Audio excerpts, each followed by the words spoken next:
ಇನ್ನು ರಾಜ್ಯದ ಕೆಲವೊಂದು ಭಾಗಗಳಲ್ಲಿ ಅಲ್ಲಲ್ಲಿ ಮಳೆ ಬರ್ತಾ ಇದೆ. ಬರೀ ಮಳೆ ಬರ್ತಾ ಇದೆಯಾ, ಬಿರುಗಾಳಿ ಸಹಿತ ಭಾರಿ ಮಳೆಗೆ 2 ಎಕರೆಯಲ್ಲಿ ಬೆಳೆದಿದ್ದ ಬಾಳೆ ನಾಶ ಆಗಿದೆ.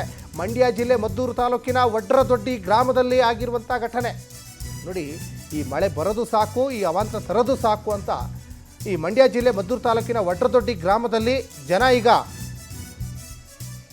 ಕಸಿಬಿಸಿ ಆಗ್ತಾ ಇದ್ದಾರೆ.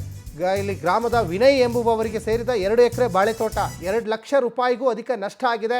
ಪರಿಹಾರಕ್ಕೆ ರೈತ ಒತ್ತಾಯ ಮಾಡ್ತಾ ಇದ್ದಾರೆ. ನೋಡಿ, ಕೈಗೆ ಬಂದಿರೋ ತುತ್ತು ಬಾಯಿಗೆ ಬಂದಿಲ್ಲ ಅಂತ ಒಂದು ಮಾತು ಹೇಳ್ತಾರಲ್ಲ, ಇದಕ್ಕೆ ಹೇಳೋದು.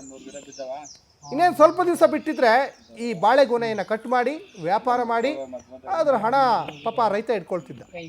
2 ಲಕ್ಷ ಖರ್ಚು ಮಾಡಿದ್ದಾರೆ, ಹಗಲು ರಾತ್ರಿ ಹೊಲದಲ್ಲಿ ದುಡಿದಿದ್ದಾರೆ. ಆದರೆ ಇವಾಗ ಒಂದು ಬಿರುಗಾಳಿಗೆ ನೆಲ ಕಚ್ಚಿ ಹೋಗಿದೆ. ರೈತ ಕಣ್ಣೀರು ಹಾಕದೆ ಇನ್ನೇನು ಮಾಡ್ಲಿಕ್ಕೆ ಸಾಧ್ಯ ಆಗ್ತದೆ?